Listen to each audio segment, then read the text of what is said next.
Well, first I took an Optiplex and put a 1050 Ti graphics card. Actually took the door off, added some plexiglass, cut the door myself, added plexiglass, re-glued it with some RTB. I did that. Then I took the Legends pinball machine and skinned it out with Iron Maiden skins because I like Iron Maiden.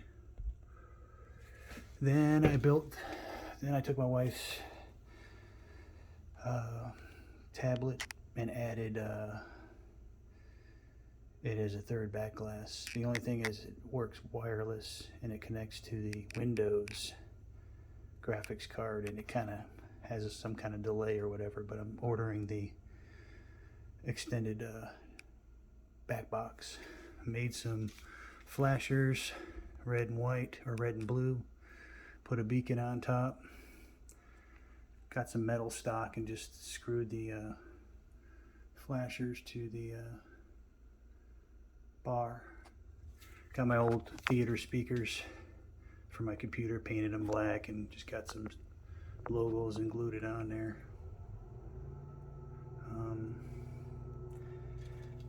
Cut out some holes for the back of this, put some fan unit on there, used the old plug for the surround sound feedback for the Atgames Legends pinball. Came out pretty nice. One sucking, one blowing. I also put one in the front here. Alright, as you can see, all my buttons are LED or lit buttons. I don't have them programmed into the board, but they're all lit buttons.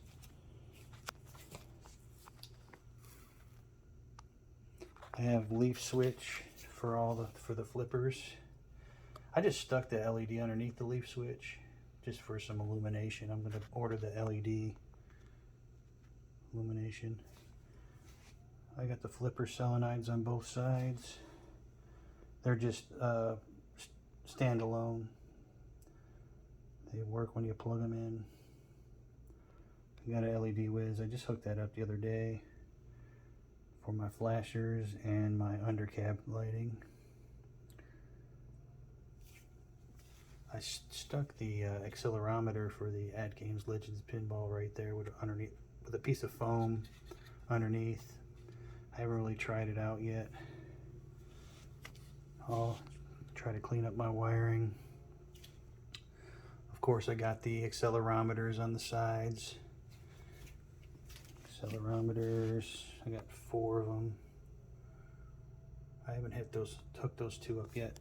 I made this little bell chime thing. Alright, then I got this board from Cleveland Software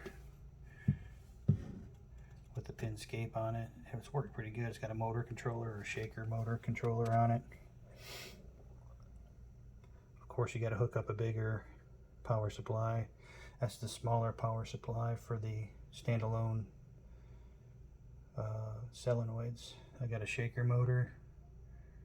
Shaker motor's right there. I had to mount it on a piece of metal with some zip ties underneath and try to hold the thing down. I just got it adjusted real low. I don't need it freaking vibrating the whole room. Of course, a window motor. 3 more solenoids in the rear from Cleveland Software. It's the ones that hopefully won't overheat. My power supply is right there.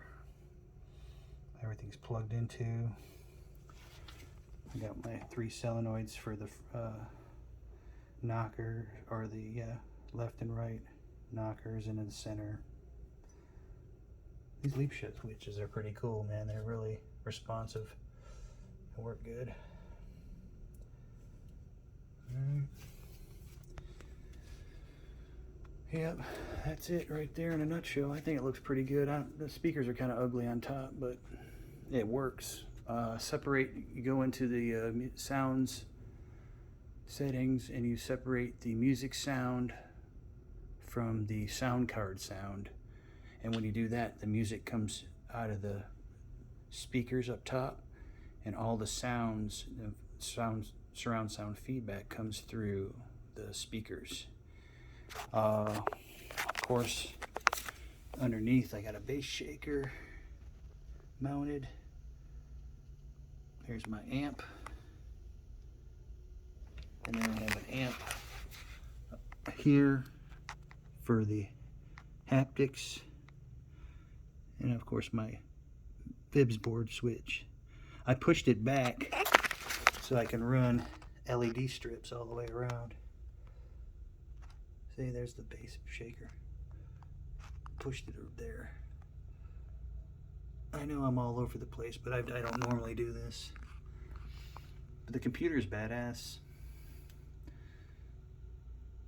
It's done its job.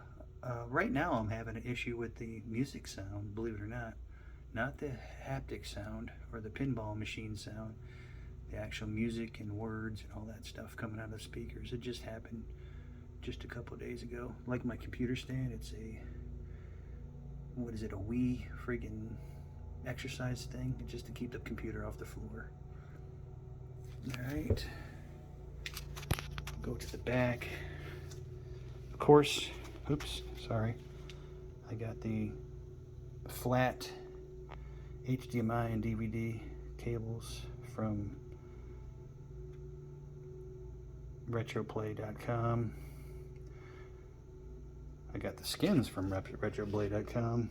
I'm waiting for the back glass, but right now I'm just rolling with the normal back glass. We got the 9 3/4 platform sign. See, and everything's back here. I gotta button everything up. That ain't too bad. It's just a couple wires hanging. Beacon wire, and it's just gonna go through, and so I got everything tied up nice and neat. Some zip tie, wire ties. There's where the cord comes out. I plug it and I just have it on a switch, and then I have my other power bar for my computer, and that's it.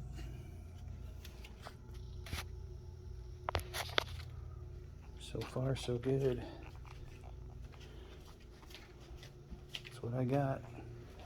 A lot of wires, but it looks cool. It fires off, everything fires off. I recommend putting zip ties around these boards to hold them in, because after they start firing, those boards come loose. I'm not sure if you can super glue them in place or what. Same here, I got zip ties around it, because I would fire the boards, or they would knock off and it would come loose and it would stop firing. Cool shaker motor, man. That thing, that little motor will vibrate this whole room. That's it. I think I cleaned everything up. I think everything's pretty neat.